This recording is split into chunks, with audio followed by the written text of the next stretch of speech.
Hello, I'm going to be talking about deviation from social norm. So, deviation from social norm is in regards to behaviour that is different from the expected standards of behaviours in community or in society. So, basically, it's just these rules that we naturally have. You know, they're not written. They're not written rules. They are just, basically. For example, the most irrelevant example is like, for example, we know that we shouldn't laugh in a funeral. It's just a normal thing, but no one gets told that. They're not like, okay, you shouldn't be laughing in a funeral. So it's just, behaviour that's a standard in society. But deviation from social norm is just basically when your behaviour is different from what is expected. So it's just different from the accepted standard of behaviour. It's just unwritten rules for acceptable behaviour. So really that's what you need to know. I'm going to just go straight to the evaluations. Remember, this PDF is available if you just guys let me know if you want me to post it. Anyways, so the strength is that it has real world applications as it's useful in clinical practice to make diagnosis. So so for example, people who are antisocial or something, they have, or like people who have personality disorders, they can make it a diagnosis. But this is a really quite vague, I guess, point. But I think this is a much more better point as a counter point. Sorry, my handwriting is a bit scruffy there, but easy to see, it's the counterpoint. I think this is much better to talk about. Not so much this, because this is quite vague. This is most of the strengths of some of them.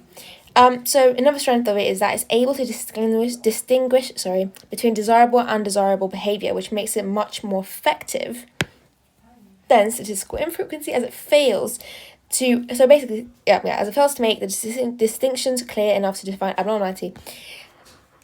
From the previous video, we said that obviously it fails to make a the difference between a good characteristic and a bad characteristic. In this case, it was low IQ. Well, not bad, but you get my point. So high IQ. You see,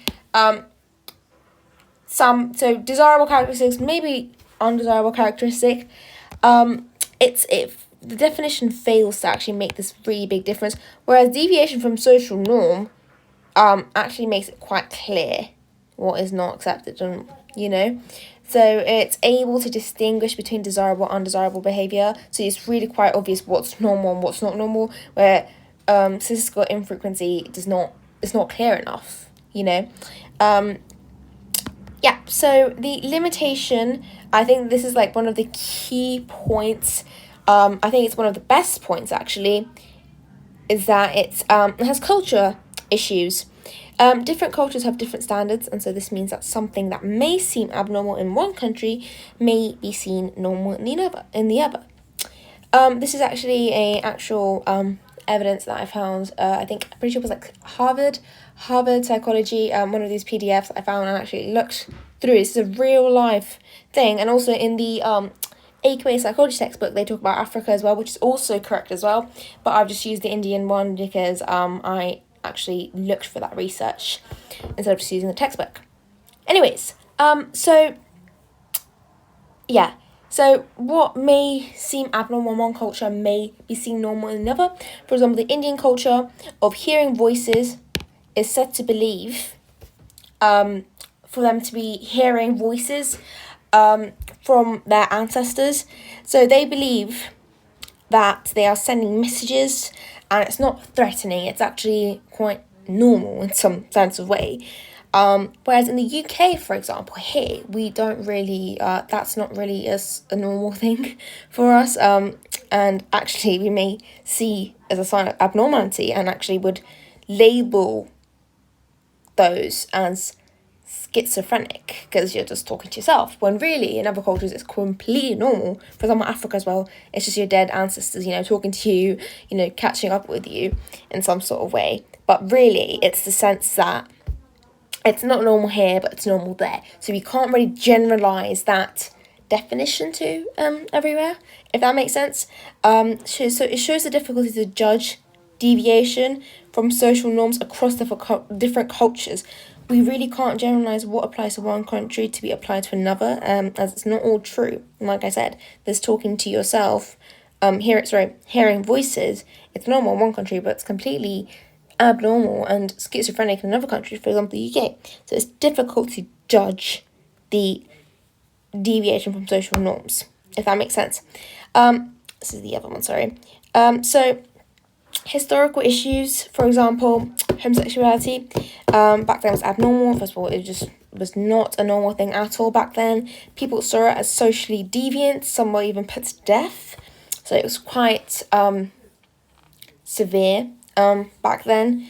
However, views have changed over time, perceptions have changed, and it's seen completely normal now, and people can get married without judgment. So this means that definition of deviation from social norm is that it's unable to account for such changes in society that happened. So just a quick summary of what I just said. I will just actually scroll back to my first point. So deviation from social norm is just in regards to behaviour that is different from the accepted social behaviour in the community or the standard of behaviour. So really key point, one more time, just so you can clearly get it, is that its behaviour is different from the accepted standard behaviour in a community or society. Social norm is society's unwritten rules for acceptable behaviour. For example, we know that we shouldn't laugh at a funeral. It's just common, unwritten. There's no rules that says, oh, you shouldn't laugh. It's just something that we know. So yeah, like I said, real world application, you could practically use this for statistical infrequency. Like I said, it's a really vague point, but this is a key point. It's actually able to tell you what's desirable and what's not desirable. And definitely comparing it to statistical infrequency does not only show that you know what the strength of deviation from social norm is, but it also shows you that you understand statistical infrequency enough for you to be able to compare why deviation from social norm is much a better way to define abnormality. Limitation, cultural issues. We know that different cultures. I'm just going to highlight the key points. So hopefully that should be all good. So I just don't know if this is. Yeah. So different cultures have different standards. Okay. Key point. Something that may seem normal in one country may be seen abnormal in another. For example, the Indian culture is your evidence, or you can also say the African culture also as well. It's in the textbook. Hearing voices it believes to be from the ancestors sending messages, so it's not threatening. Whereas in the UK, this would be seen as a sign of abnormality and will be labelled as schizophrenic. These are the key points. So it's difficult to judge deviation from social norms across different cultures. So it's difficult to judge the deviation from social norms across different cultures. We really can't generalize what applies to one country to be applied to another, as it's not at all true. Lastly, it's your historical issues. For example, homosexuality was, abnormal back then. People saw it as socially deviant. It was against, people were put to death. However, views have changed. Perceptions have changed.